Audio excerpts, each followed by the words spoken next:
Well, it's no secret, rather, that free speech is evaporating in this country. Even if the government is still prevented from punishing your speech, you're more than likely than ever to be suspended from school, fired from your job, or banned from social media for saying something that dissents from the consensus or that simply makes a few people feel bad. Dave Portnoy is at the very center of this. You may know him as El Presidente. He's the founder of Barstool Sports, the beating heart of it. Barstool Sports is not a political site, but it has faced repeated demands that it be censored, so we want to talk to him about what that is like. Dave, thanks a lot for coming on. Thanks for having me. You're not a political site. I wouldn't say you're a conservative. I think you're probably a liberal. I'm not going to ask you. I don't know what your politics are. But you're not a political guy. But you have been the target of repeated demands for censorship. Have they increased in the last few years? If so, why? And what do you do?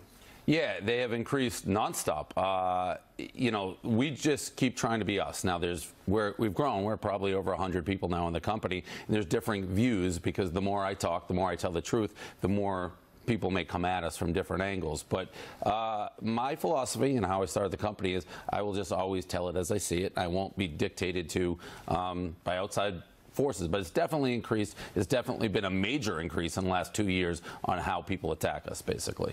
So what don't they like? Since you're not a political site, I know a lot of our viewers frequent Barstool Sports. They know you're not pushing a political agenda, so why are people mad at you? What triggers them?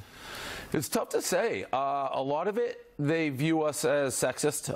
They view us as a sexist site, and we have in the past. Well, in a Sports Illustrated, we feature girls in bikinis at different times. It's a men's culture website. Amongst other things, we consider ourselves a comedy site. And then the narrative starts to build. A lot of the people who comment now really have no idea who we are. They see something linked on Twitter. They see somebody maybe comment about an article, and then when I react to them or talk to them or go any deeper, they literally have no clue what we do. They're just seeing this cycle, this vicious cycle basically on social media, and it all just feeds on itself. But they don't know our history, they don't know me, they don't know what we've been doing for 15 years. It seems like it's a war on humor itself. Like there's something about jokes that makes a certain kind of person really angry. Yeah, it's hard to say. They just fulfill on each other. Social media, I think a lot of it, social media has just given people a voice that they can exert pressure on advertisers and do different things. And if they don't like something you said, or they think a joke isn't funny, or they take something literally, I've always explained it this way.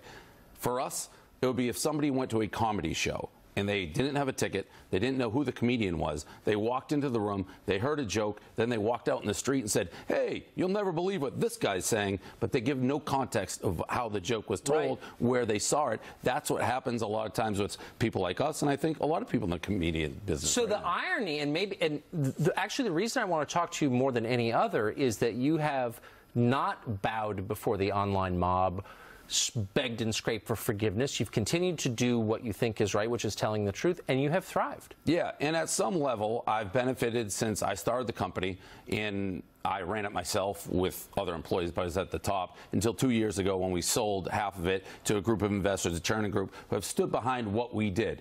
And I would rather, this may sound crazy, I'd rather go down with the ship than give in to these people. I just can't do it because I know who I am. I know my character. I know the character of the people that we hire. I will not let people who have no idea what we do, no idea how hard we work, no idea how long we did it. We outworked, out-hustled, out-blogged everybody else that we did. I'm not going to let somebody who has no idea what we do make stuff up about us, pull stuff out of context, and make me change what I do. I will not do it. Brave people win in the end, and you're living proof of it. Thank you very much. Thanks for having me. I'm kind of